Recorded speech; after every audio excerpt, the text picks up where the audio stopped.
We grow when we give. We grow when we give. We grow when we give. Nosotros crecemos cuando damos. We grow when we give. 与えるとき成長する。 We grow when we give.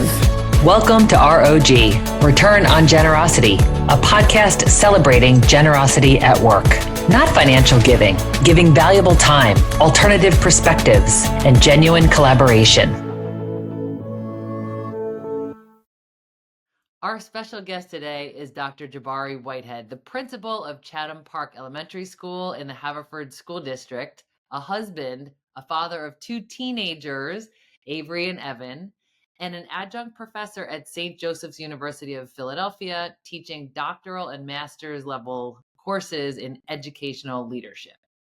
Jabari has over 20 years of experience as an educator in K through 12 in Maryland, New Jersey, and Pennsylvania, and 17 years in school leadership. Best known as Dr. Whitehead, he has spent his career dedicated to the growth of his students and the community. Jabari is an avid reader, he journals, he's a CrossFitter, trail hiker, he enjoys any time at the beach, and being his children's biggest cheerleader on the sidelines of their sports, lacrosse and soccer. The real truth, Jabari refers to himself as a mess and masterpiece, constantly evolving and becoming. Along the way, he lives each day to add value to the lives of others through vulnerability and connection. What I appreciate most about you, Jabari, are all those things and your attitude and energy. You are always seeking ways to grow and contribute, and you do this with so much enthusiasm and zest. You crack me up, and I adore you. Welcome back to R.O.G. Wow, thanks, Shannon. It's a pleasure to be back. It's an honor. I look forward to our conversation today. Yeah, we're going to have a great conversation. And spoiler alert to our listeners, Jabari is going to be a guest host coming up in the near future. So we'll talk about that at the end of our episode. But the last time you joined us on R.O.G. was episode 43. And now we're in episode 215. So we've run the distance together, my friend. Thought it would be interesting for our listeners to hear a little bit about your background. Sure.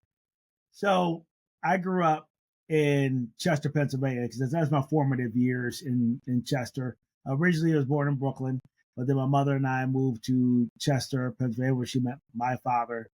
And primarily, I grew up there through early elementary school, high school years. I have two siblings. I'm the oldest of three. I have a sister in the middle and a brother on the end. And I went through Catholic school instead of the local public school because just the state of the school district we were a part of or living in at that time. And beyond that, I attended Ridley High School, graduated from there, moved on, attended college, graduated from Cheney University with a bachelor's in elementary education. I moved into education after spending some time as a football coach and found a passion for being around connecting with children, working with juveniles as well. And then eventually I was able to start my teaching career on the Eastern Shore of Maryland and Talbot County and moved from there as a second grade teacher and taught fourth grade in the Cherry Hill School District later on. I moved back to the area where I was from after meeting my wonderful wife today, Krista, at that time, because she moved to the area to do medical research in the city of Philadelphia, working with Children's Hospital at the time. And so I moved back to the area, working, teaching fourth grade in the Cherry Hill School District. And ultimately, after receiving some mentoring and have a lot of confidence about those who surrounded me and give me opportunities, I ended up getting my master's degree in education administration at St. Joseph University. Moved into educational leadership with a position as assistant principal in Cherry Hill School District at a middle school, and then moved on to be an assistant principal in the Upper Merion School District. The list goes on. I've been a principal at the elementary level and at two stints at elementary level, and also worked as an assistant principal at the high school level. So I've been around for a while, longer than what it may appear or looks like. Mostly today, my wife and I, we are raising two wonderful, exciting, energetic children, two human beings, which we actually like, which is don't take that for granted. No. With really liking and enjoying your children.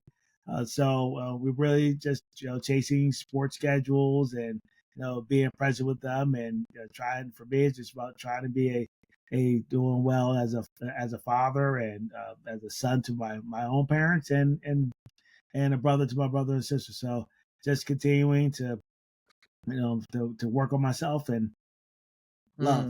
Mm. Yes. Oh, and you do Well, it so well. And we're going to steal some of your best practices in this conversation because you're one of the most disciplined human beings I've ever met. In fact, something you posted today was about that requires discipline and there's no shortcuts and all that. And you just really you walk the walk.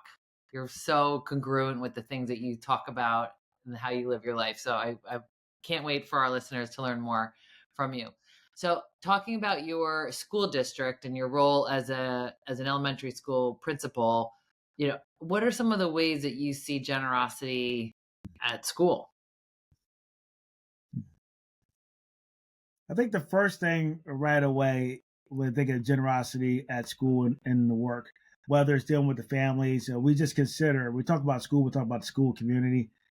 It's really seeing the humanity in everyone. One of my first practices that we do every day, that I do every day, I think it's important to count the smiles in your building.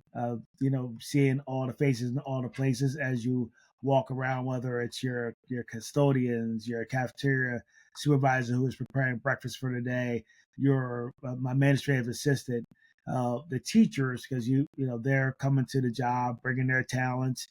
Leaving their household, trying to provide meaningful learning experiences. So that's a form of generosity in itself, because look, everyone wants to be able to contribute. Everyone wants to be able to do something meaningful with their lives. And the fact that they walk out the door and leave time from their family, and sometimes, especially in today's world, there could be somewhat of a feeling of a lack of gratitude or grateful uh, attitude or gratitude towards teachers. That some of that is lacking just because of the demands that are placed on them externally. Mm, But it's the teachers who are trying every day, the generosity of how the community shows up for one another. We have a very involved school district. We have, from the parents who we've been able to garner trust from because of the reputation of teachers and how they show up for one another and for the students.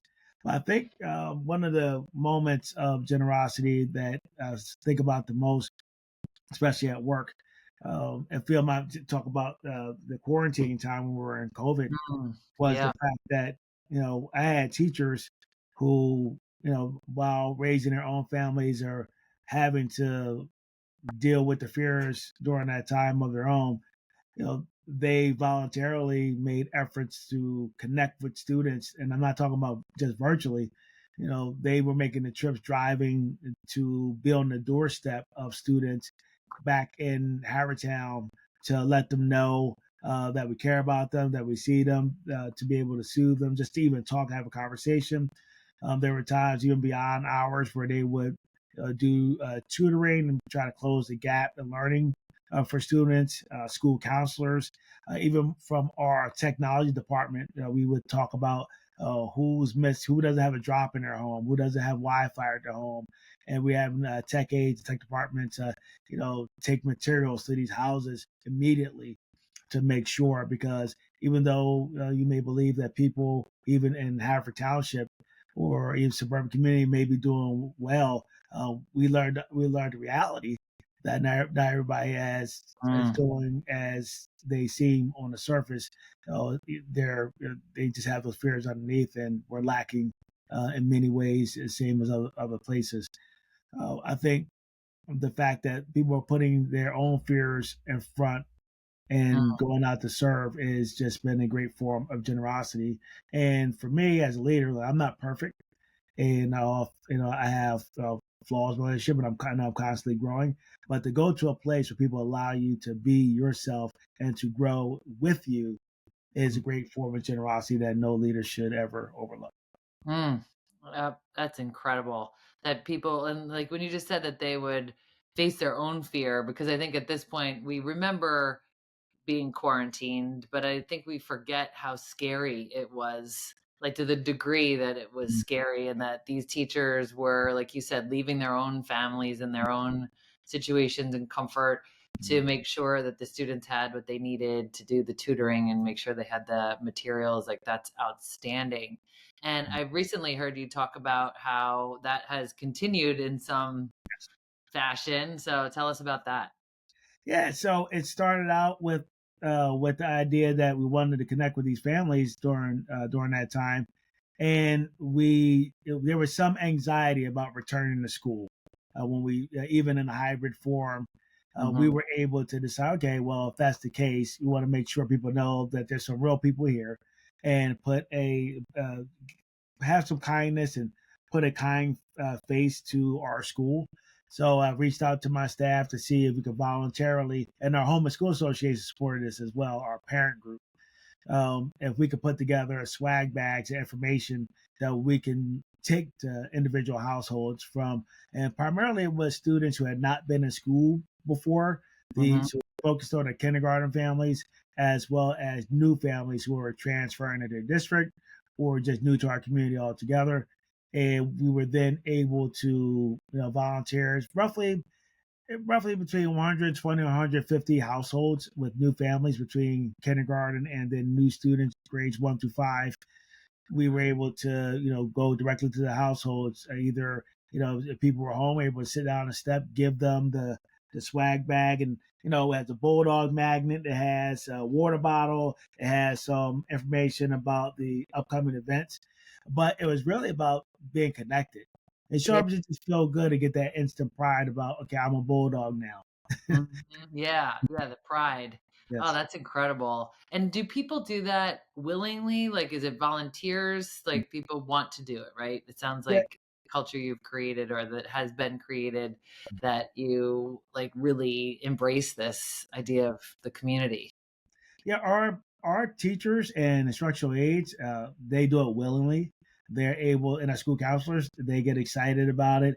We're able to get to those households, and they'll come back. And when we have our beginning end service, they'll come back and share, because we're not able, we don't need everyone to go, but we're not able to get everyone. Not everyone's available from our team, but it's nice to have and hear at our opening end service from the teachers who went to the homes about their experience. And also it creates an opportunity for them to connect Yeah. as well, because sometimes we go out in tandems to these homes after not seeing each other during Mhm. most of the summer, and they'll take it, and also show an example for their children. They'll take their children with them to the homes, and so they can see it's another sign of service, kind of modeling the way.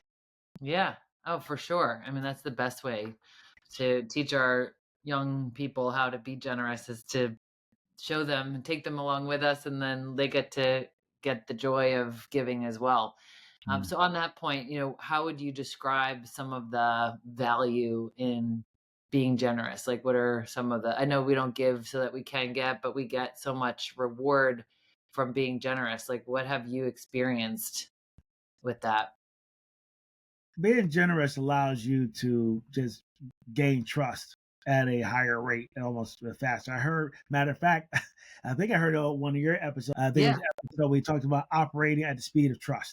I think that when you talk about operating at the speed of trust, it was just about the idea that when you develop like a covenant relationship with your staff and your team, because you're able to you know buy into a bigger mission. Hmm. People, nobody can deny that every human needs dignity. Every human would benefit from connection. Every human would benefit from feeling seen, valued, and heard. And when your community feels seen, valued, and heard, and the people that you're working with alongside you see there's a bigger why to it, a bigger mission, then it goes beyond the contractual hours, right? Because there's meaning there. There's no, you're not looking for, I guess it's called the third thing. You're not looking for some great praise. You're doing it because it's in your gut, it's in your heart, and it's being modeled for you. And we create vehicles so people can make the time and go into these spaces So the community buys into what we're trying to achieve as a school. We're able to have more influence about the narrative and expectations for our community in terms of creating a sense of belonging and inclusivity. We have more parents showing up for events, so the community engagement is broad. So when we have any kind of school event, we have just large masses showing up because they want to be there. Matter of Yeah. fact, quite often I have to remind people it's time to go home after school because our property, we're very fortunate. It's in the middle of a large.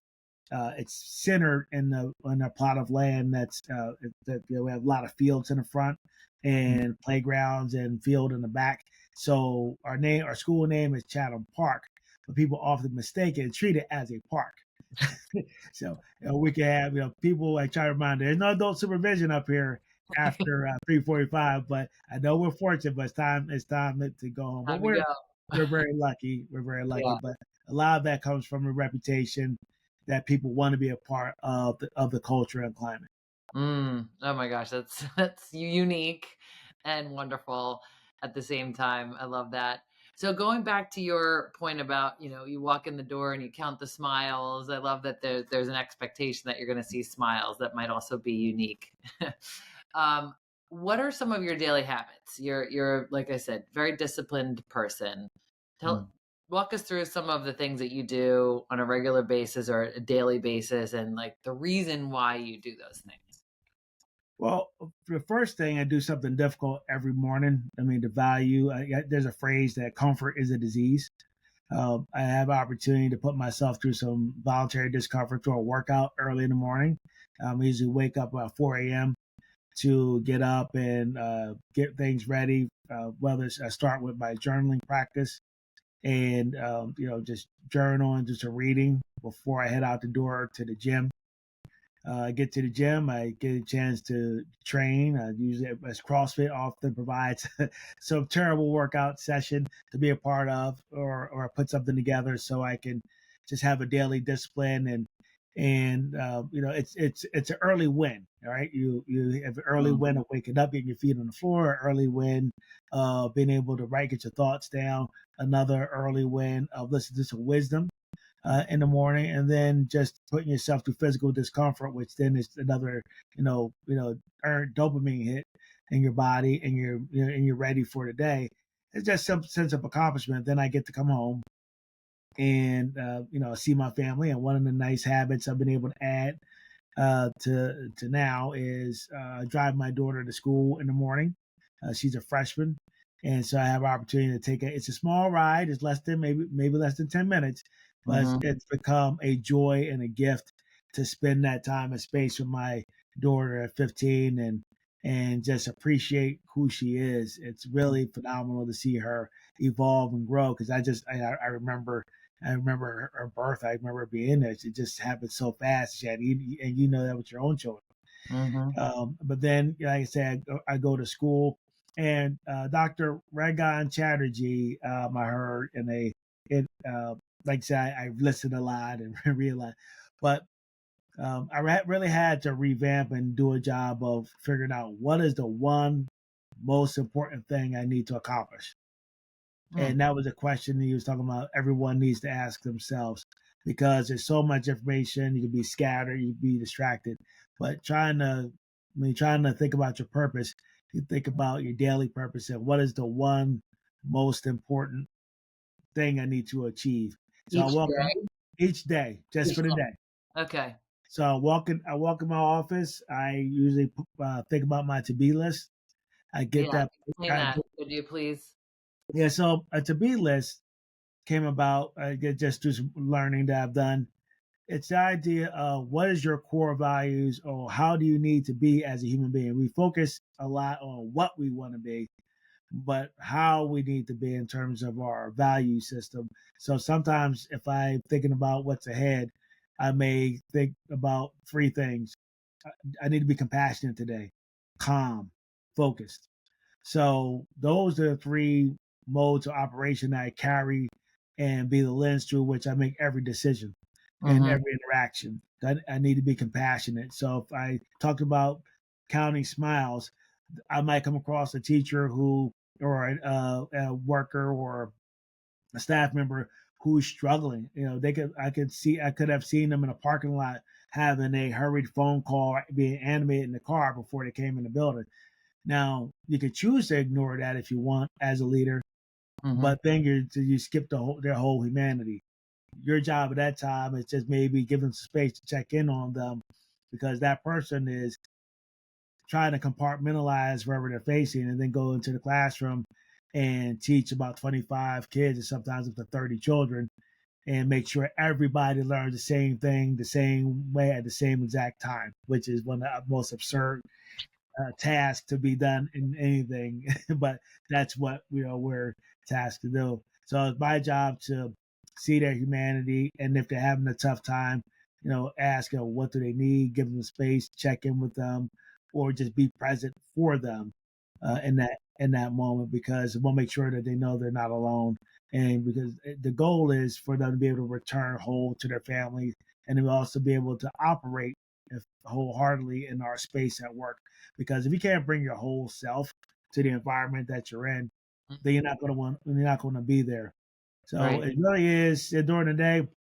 Um, Shannon, I will tell you, this being my 18th year of school leadership, and I turned 50 last year. So I really come to a part of leaning into who I am, leaning more and more into who I am. There's been a gap in period of time where people were afraid to hug kids and like hug and be close with people. And this year, I kind of tossed it to the side. I've always been excited about children, always have fun, but the power of human contact, the power of a hug, Yeah. kneeling down when you might have a child who's been disruptive or struggling, but in that moment, they just need a hug, that contact. And then we could get to the parts about what next and what we hope they can be and return them to their learning. Mm-hmm. But just talking with them, getting down on their level, not taking stuff too seriously, but getting into the classrooms, seeing and learning, not judging the teaching and learning, but being a part of the fabric, letting people know that you're visible, you're approachable, you're accessible. Excuse me. And then I love laughing, finding ways to laugh out loud at work, Mm-hmm. Yeah. because it's and I want the staff to laugh out. So those are habits. And I will tell you, Shannon, that one of the things I've been working on for 2025 is with our sports schedule. While I've been great at work, the early part of the day routine, my evening routine was terrible. Mm. So I had to come up with a plan, because if you go running, running, running, all of a sudden do all the sports drop offs, then you hit a wall, Mm-hmm. and then you end up falling apart. So that would mean me sitting down, believe it or not, because I hadn't eaten during the day, sitting down in front of the TV, watching some sport, so Life Below Zero or something, and then at some point probably falling asleep. But it wasn't really healthy. So I started to come up with an evening routine. Just added sauna, 30 minutes of sauna in the evening. So we added an additional gym membership. So Oh. you add a sauna in there, 20 or 30 minutes, Uh-huh. and a second light workout. And our kids go to the gym with us as well, or they work out here at the house. So we added a second workout. But then we have, even with our schedule, we do our best to have family dinner. It can look very different, but Mm-hmm. then we don't lock it into a particular time. As long as we get together, share the same space, and are with each other, that's what it's about. So that's about the size of the day. Yeah, that's incredible. There's so many gems in there. And I love how you're identifying where the gaps are and then finding a solve for it. And let's do a sauna. And you'll try that for a period of time. And if it's working, you'll stick with it. And if not, you'll swap it out for something else. I think that's really valuable for all of our listeners to consider, where in my life am I not seeing the results or bringing the energy or, you know, being as generous as I want to be in this relationship or dynamic, and how can I fix it? Mhm. And think about with generosity, and and I don't know if we were going to talk about, to 2025, what we're looking at. Yeah. Uh, but one of the pieces still is, while that routine at nighttime was so important, was the idea about me being working on being a better father, Hmm. being more comprehensive at home.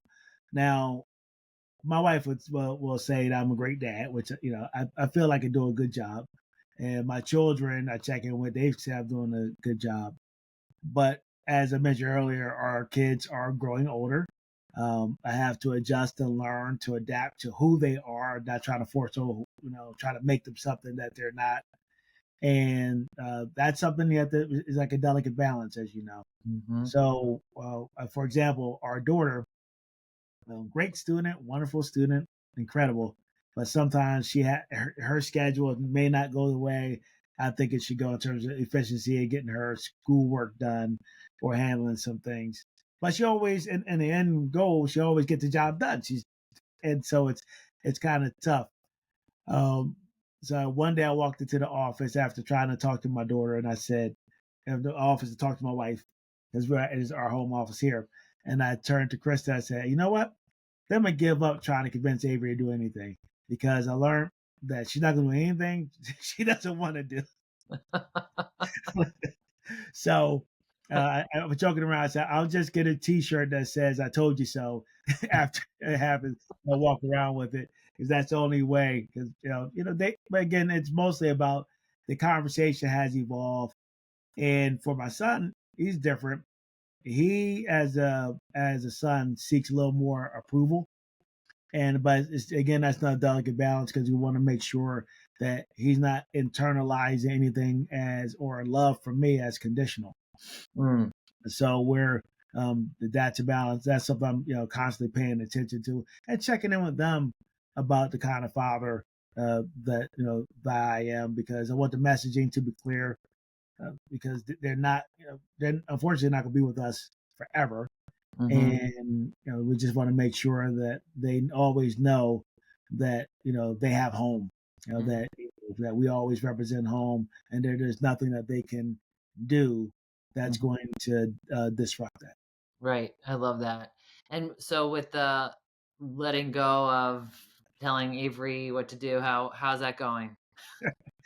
I tell you what, it's go well. She thinks I'm, as an old corny dad. She a lot of times, I think she'll put her arm around on my shoulder, or pat me on the head or on the back to let me know, Dad. I think it's her way of saying, Dad, I got this. I got this. Yeah, I'm So, gonna be okay. yeah, she give me some side eye, or think things are things that looked at it's Yeah. absurd. I think she learned that look from her mother.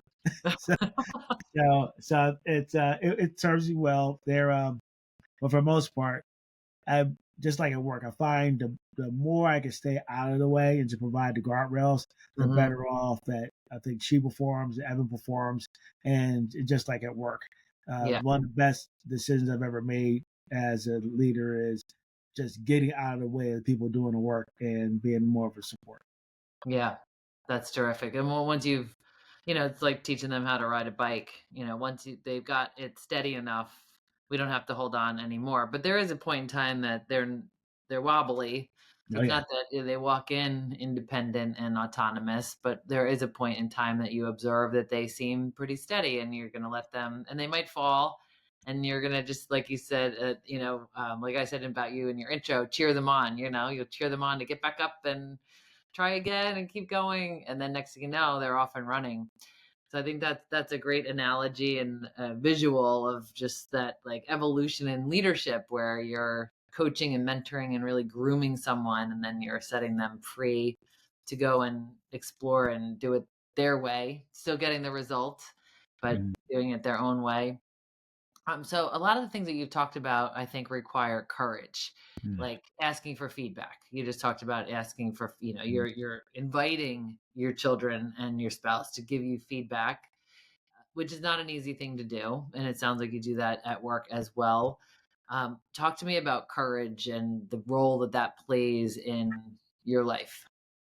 I think courage comes in a form of vulnerability for me. Hmm. I've from where I've come from, is growing up in Chester. being vulnerable, being soft, or being sensitive, or showing emotion outwardly was a sign of weakness. Mm-hmm. It may have been like that in other places as well, but that traditionally was a sign of weakness. Mm-hmm. Um, so for the most part, and some things that have happened in my own life, as far as danger goes, I had to put together a tougher exterior, a hard shell. And so I think the courage came about where I was just putting the shield down and knowing when to put the shield down, not having that hard exterior anymore. That I am in a safe space, and I have to remind myself that I'm seen, valued, and heard. Also loved very much, and that's what the family is anchor for, to remind me that in my circle of influence. So as far as courage, it's really about now being the courage for someone else. Mm-hmm. Um, and at work, I've been around enough of my career to establish a reputation that I don't have to be anybody different than who I am. Mm-hmm. So whether there's someone else that needs to be is trying to develop or show a leadership moment, because we Yeah. all have the capacity to do that, then it's my job to ask the question if the person has an idea, not to judge the idea, but ask them why not, Mm. and take the risk for them to work with them Yeah. and provide the buffer. So that's where the courage lies. And there's been other methods, other ways that courage is demonstrated. And now, as a school leader in the area where that we now have this push, this toxic, almost like a toxic environment for achievement, to the point to almost the detriment of the students and the families, for that matter, Mm. that the courage for the principal or a school leader or anybody in that setting or a platform, we have a duty or a role to play, and almost let people know what the reality is, and having people take a time out, like slow down. This is a race. There is a race to nowhere right now, and you could be Mm. destroying and not seeing the uniqueness in your child or letting that person grow. And also reminding people of the grace that they need to have for teachers and Mm. for each other, and then reminding people that you know while we're in somewhat an individualistic society, it's the fact that we need to care about other people's children, Mm. and that's not a message that's always received well. But if you say enough and live the example enough, that people respect that, and they'll take the walk with you. They'll take the risk and see where it goes. Mm. And quite often, the response we have gotten is people affirming what the messaging is, and also following up with more resources and ways to support it, Mm. because of our courage as a school community and the team that I have, we've been able to have a local parent group develop what's called called Chatham Families Together, and they are a public group of our school community who got together to take up the cause for equity and belongingness. They do book studies on their own Mm. through their membership. They hold multicultural events celebrating and connecting, family outreach. They promote some like mentor families for people moving into the community, and Yeah. that was in support of our district mission and goals, but also because of the belief of what we're doing as a school. So it's a partnership with them. But that platform or vehicle wouldn't exist if we didn't step out first. Mm. That's remarkable. Thank you for sharing that. And I've also heard you talk about being brave, not perfect. Yeah, Renee Brown. Yeah, Brene Brown. Yes. And it's So similar to what I was saying in your intro, is like, mess and masterpiece, right? It's like we're not looking for perfection. We're not looking for like the ideal. It's really more about trying and mhm, showing up. all right. Anything more you want to say about that? All right. So we came first coming in as this is my year 7 in this building for me as a principal here, and coming into this experience, it was really I want to make sure my teachers, for them, be brave, not perfect. I want them to not put on a dog and pony show when it comes to their teaching. I'm not trying to catch them doing wrong. I want them to, to feel like they're supported, and there's no mistake that we can overcome outside of the non-negotiables of physical or intellectual harm. That we don't have that going on. But it's to make sure people know that they're my style was more about coaching and partnering, and also being curious in ways to help them, because there's a good chance that I left the classroom, Shannon, in January of 2007. Mm. So you know how much Been a minute. technology has changed. When I left the class, there's literally a picture. There's literally a picture of my last week in the classroom of a blackboard with my handwriting on it, an overhead projector with with the transparencies. I wasn't around long enough for a smartboard. We had just, Oh my you gosh. know, Yeah. we had laptops. We just had laptops. We had a big desktop computer. But as far as smartboard technology, interactive smartboard, document cameras, all the online curriculum, it would not serve me well to pretend that I've handled all those mechanics. So when I go into these classrooms, I make sure that it's about be brave, not perfect, because I'm here to learn and not be Yeah. asking more questions than give answers. Mm-hmm. So that's one. But then for the families, be brave, not perfect is the idea that we don't want these families ever to defend their parenting. Mm. So you can have parents are passionate, parents can be upset, they have fear, which has caused them to act irrationally. I was advised a long time ago to look at everything as free theater, so you can detach and all the world's a stage, and that way you don't take anything personally, and that Mm-hmm. allows you to sit back and listen to the core message what the parents are really trying to get to, and then allows you to admit that you as a school or and as a leader, we're not going to always get it right, and we don't draw lines in the sand. We're going to try to do our best to move things in the right direction and self-correct, course correct. Mm-hmm. But that gives us that affords us the grace, because we'll face we're willing to face up to any kind of mistakes we made. So during those tough times that stretch you were in, whether it's quarantine or COVID-19 or social unrest, one of the tools we brought to bear was the use of SWOT analysis. Mm-hmm. So Yeah. strengths, weaknesses, opportunities, and threats.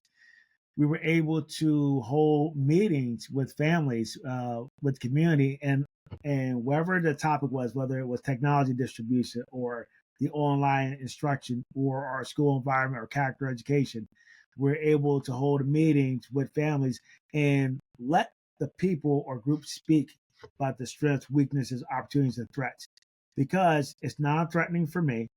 Mm-hmm. It's they're giving out the feedback information. I'm able to then translate that and give that feedback to our team at school, and then turn around and the parents appreciate the fact that you're willing to grow and evolve, and that you're Right. continuously improving. So you're not So defending it. You're not, you well, know, telling them that they're wrong. You're listening and considering how you could respond to it. yeah, one of the best questions to ask is, what am I missing? I Mm-hmm. usually, and I know I'm missing something.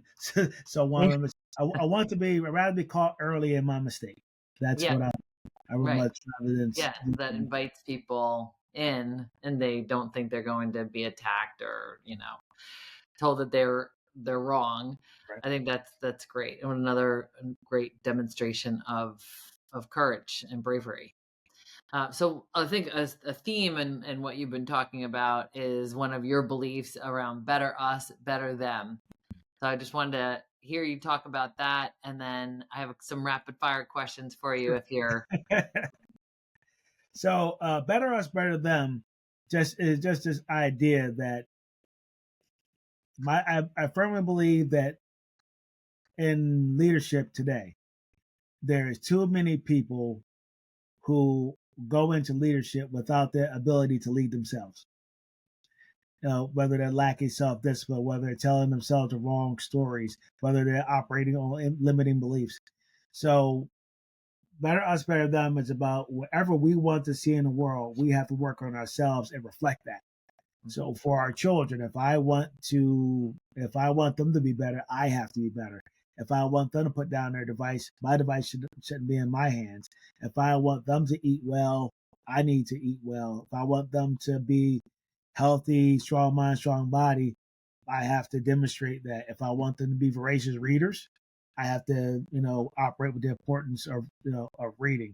If I want them to move past their fears, then I have to demonstrate the ability to take risk. And then the other part is that if I want them to serve, then I have to demonstrate service. One of the best things I saw, and I don't know if I ever remind my father of this moment, but I remember taking him to lunch one day, long time ago, and we were driving back from lunch. I forget where I took him, but we were on the way back from lunch, and we were in Chester.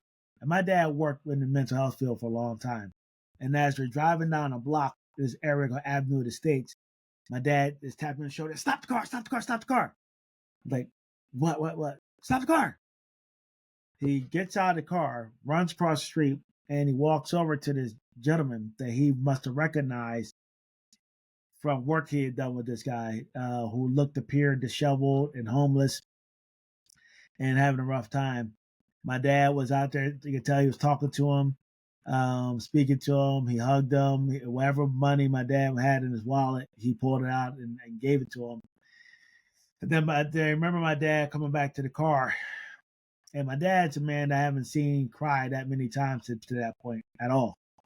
And he said at that moment, you have to love people, and, see, and that's what it's about. This is what it's about. He was choked up. He didn't have a whole lot to say, but those actions in that moment, and that's just one of the many times my family has commandeered or taken on people from a bus stop or some random person that showed up in our home wherever we were. But I just remember that moment of service. Yeah. And that's whether that's always been the case. Oh my gosh, I love that. What a powerful story. So yeah, so your parting words or your encouragement to our listeners are better us, better them. So work on yourself, do the work, find the discipline to focus on the things that you think matter the most, right? Like you said, this year, 2025, fatherhood, if I heard you correctly, right? That's like a big focus area for you. So for our listeners to be thinking about, going into the new year, what do we want to prioritize and what's the discipline associated with that to honor it? All right. So here's some rapid fire questions. Are you ready? Ready. Okay. So you are a big fan of music, and the link to your YouTube channel will be in the show notes for everyone to enjoy. You have some remarkable videos here at Chatham Elementary School community. There might be wigs and otherwise these videos, rap and singing, happy birthday celebrations. It's really phenomenal. But you love music. What are one of your favorite songs? Oh wow, one of our favorite songs. Well, because I guess we talked about the topic. I don't take for granted that my wife is very happy to still see me every day. But there was a song by Maxwell called "Fortunate." Mm-hmm. That I think that's probably is the one song. But the other song, Jill Scott, "Living My Life Like It's Golden." Very uplifting. Yeah. Very uplifting song. Can I say one more song? Of course. That's why I knew there couldn't be just one. Well, I don't play it for school, but it's Marvin Sapp, "Never Would Have Made It." Yeah. Is that like on a playlist? Do you listen to music when you're at CrossFit? They have music blasting at the gym. Yeah, it's just like, so you don't need anything in your ears. Yeah, your own. No. Okay. Yeah. That's one, like if you're driving in the car, you could just sing it at the top of your lungs. But right now, other than that, because of the kids and myself, I'm a big Kendrick Lamar fan. Okay. Yeah, just cranking it. Best or worst advice you've ever been given? Oh. And it could be directly or indirectly, because I know how much you read and daily Stoics and everything else. It was interesting enough. It's cut two ways. What gets monitored gets done. What gets monitored gets done. Yes. Okay. That was probably the worst advice in that particular time. What gets monitored gets done, because at that moment it was more about control, Mm, which is a method I operated. As long as I believed we were doing the right thing, it didn't matter what anybody else believed. That's how I was early in my mm, leadership career. yeah. As long as the Okay. research said it, then the human side did not mean a whole lot. So Yeah. what gets monitored gets That's bad done. advice. What about good advice? Because I know you have a lot of it. Mm. The Maybe that you obstacle, go I ahead. say the obstacle is the way. Mm, Obstacle is the way. Wherever you trying to get through and wherever you're trying to get to, the obstacle is the most direct route. Uh, hmm Turning and facing the obstacle is the direct path to Yes. being better. Oh, I love that. What is one of your best healthy habits?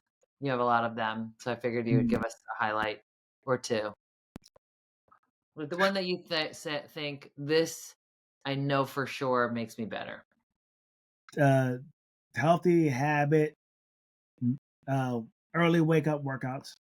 Hmm Early wake up workouts is just the mental win of doing something, just waking up that early Yeah. and believing that you can do it and taking that time. And also, we wake up between your own hours between that 4 a.m. and 6 a.m. It is peace. There's Mm, no sound. There's no quiet. external voices. Right. It is you, and you figure out how much you like yourself, because you're Mm, alone with your own thoughts. And it's another solid win. And then more importantly, right now, because it's so important to take care of yourself, eat the food that loves you back. hmm You cannot outwork a bad diet. Trust me, I know. I've been trying it for a long time on and off, and it just does not work. So, really being mindful in what you're putting in your body, what you're consuming as food, and also what you're consuming for your mind. And for your mind. Yeah. Right. So important. So, what never fails to make you laugh? Oh boy, my kids, my Hmm kids. I have two. They think they're funny. My family thinks they're funny. But You. my son lives out loud. He lives his life out loud. My daughter joins him in his antics, and I have three sarcastic people in my house. I'm not the one. I'm not counting in that. But Mhm. my wife and my two children are highly sarcastic, and I just get to see it. And the funny thing is, our daughter I thought was gonna be the calm one, because I knew we had one that to be more like me was my son. But Mhm. then once since these two are together, they just feed off each other. Mhm. So that Yeah. never fails to make me laugh. But a a superpower for principals, for school leaders, that if you want to laugh, just go into a kindergarten classroom or first grade classroom. Yeah. A Never, short, never far way. fails. Yeah. Yep, it never fails. It's amazing to see. They always have something, something to offer.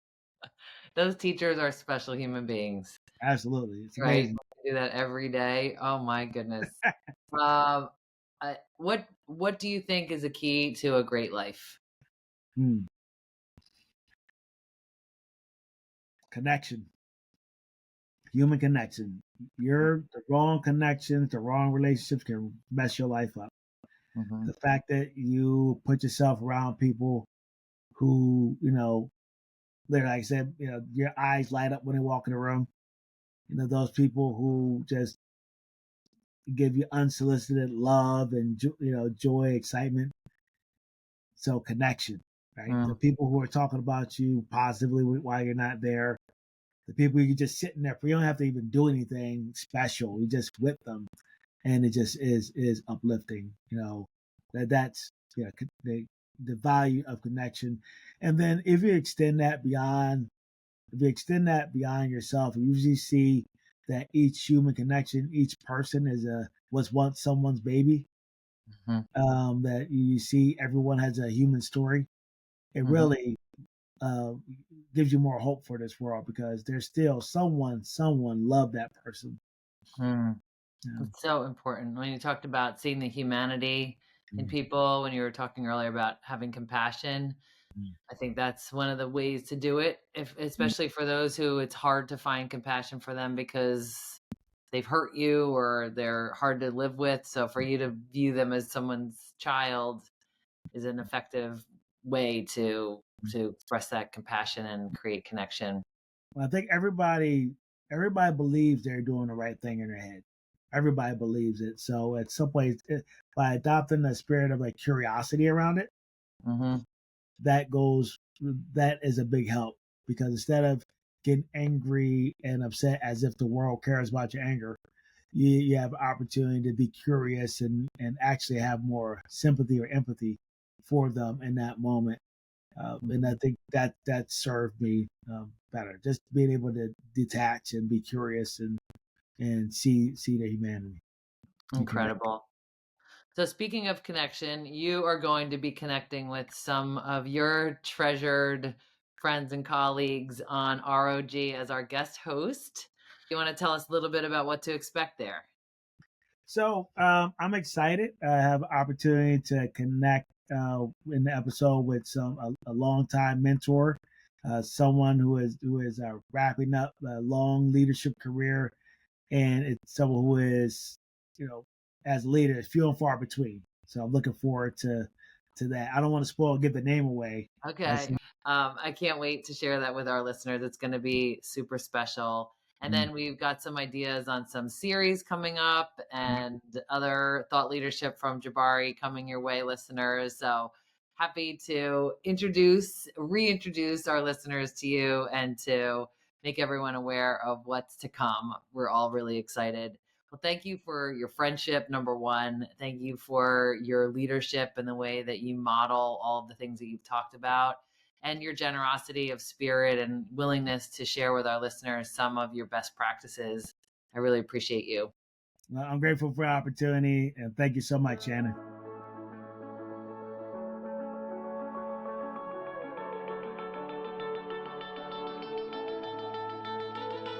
Thanks for listening to R.O.G. Return on Generosity podcast. Please help us grow by subscribing and reviewing us on your favorite podcast player. And for more information, visit bridgebetween.com. We grow when we give. 우리는 나누면서 성숙합니다. We grow when we give. On rayonne quand on donne. We grow when we give.